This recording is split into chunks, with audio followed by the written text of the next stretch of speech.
I have to say, I'm scratching my head a bit at people calling Guillermo del Toro's Frankenstein the definitive adaptation of Mary Shelley's novel. And a whole discourse has erupted, of course, about adaptations, with people on both extremes using the mechanics of adaptations to both attack and defend the film. But the truth is that while this is one of the more narratively faithful adaptations we've gotten, including events from the novel that are often left out, there are also some very significant changes made both in narrative and the overall thematic conceit of the film. And I personally think that the most interesting analysis point for an adaptation like this is actually in that delta. Why did he make the changes that he made? What story is Guillermo del Toro trying to tell? And that's where I think that we can both engage with the film on its own terms and consider the origin point for the whole thing, because it is relevant that it's an adaptation. Otherwise, it wouldn't be an adaptation. Guillermo del Toro has been doing Frankenstein his entire career in original work. It's what we love him for, the sympathetic monster. And it's something I really enjoy in his films. We're covering a lot of his movies on my podcast right now, and it's been really great to revisit some of them.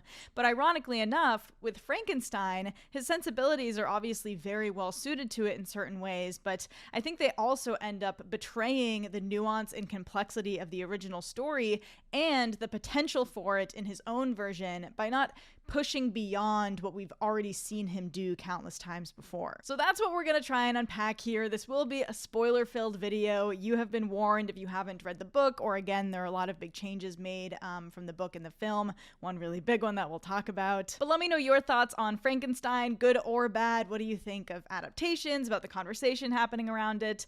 And let's get into it. The easiest sort of entry point into the film is that Del Toro has employed his usual grandiose Gothic artifice and really zeroed in on the father-son aspect of the story, the allegory for parenthood. Unlike the book, where Victor immediately disowns and abandons his creation, here Victor is initially loving and accepting of the creature, only to reject him when the creature doesn't live up to his expectations and bend to his will. The creature is almost like an abused dog locked up in the basement, and seemingly, at first, of a lower intelligence than Victor has the emotional capacity to deal with. In a vacuum, I find this really effective. I mean, it's upsetting to see the way that Victor treats the creature. It works as a straightforward story about a parent rejecting the life they have created because they are repeating a cycle of abuse that we learn about in Victor's flashbacks from his childhood. He was held to a very high standard of intellect and performance that he's now holding the creature to. And when Elizabeth is introduced, she of course fills the role here of the more maternal, understanding presence in the creature's life,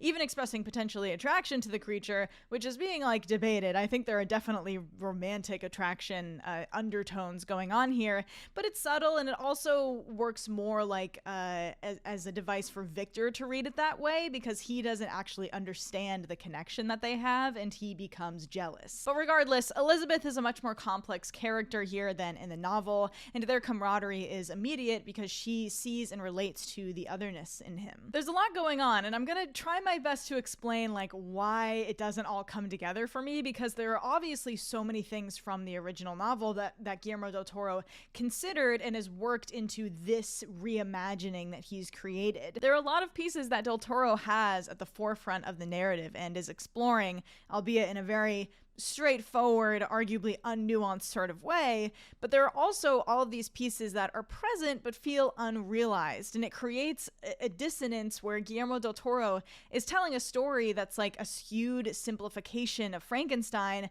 but still has residue of the complexities of Shelley sitting on the periphery like set dressing. Details of Victor playing God, misogyny, religion, Mia Goth playing both Elizabeth and Victor's mother hints at the really juicy, edible psychosexual stuff at play here, but it doesn't really do anything with it. I think Christoph Waltz's character is a really good example, because I kind of keep forgetting that he was even in the movie, but his character has a lot to do with a conversation about war that's going on. They go and they collect the dead bodies of warriors to create the creature, but it feels like that isn't fully enmeshed into the story that del Toro is telling. And we'll talk a bit more about why those things might not come through, but I wanted to say that as with all of del Toro's films, films. The production is really gorgeous. They built these big sets. The costumes are lovely. There's a behind the scenes video of them talking about the narrative and thematic meaning of the costume design, and it's really thoughtful. I like so many of the practical effects. So I do have to say, I'm a little surprised at how much CGI is actually used here. And all the way back to like The Devil's Backbone, Del Toro has had very overt uses of CGI.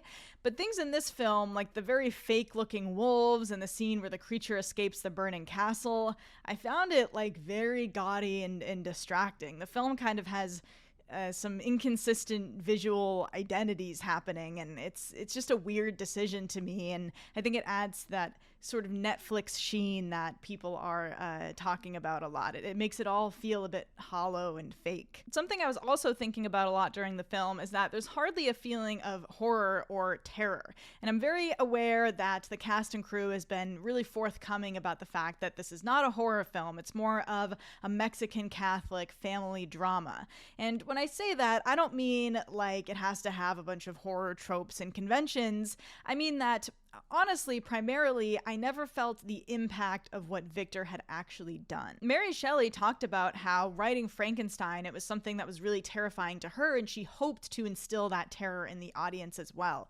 And even if you're going to make your own version of Frankenstein, I think there are elements of the story that are inherently horrific. And this is just another way that the film is so hyper-focused on the parental allegory that I feel like it's only gesturing at Victor playing God and having characters sometimes outright state it, instead of finding a way for the audience to feel the impact of having created life from death, something that is unnatural and grotesque, and to me, one of the most unsettling things about the story. One of my favorite parts of the film is actually the build-up as Victor is collecting bodies and building the creature. I like how thoroughly scientific it is. We know that that's something Del Toro is really into. Sometimes my favorite scenes in his films are the dissection scenes. There are cool ones in Blade 2 and Mimic, which I watched recently. But it felt very like Victorian grotesquerie. Like it felt very tangible that he had all of these rotting body parts lying around him. But once he's succeeded, Victor initially doesn't seem to react to what he's done on a conceptual level. He only starts to consider it a negative thing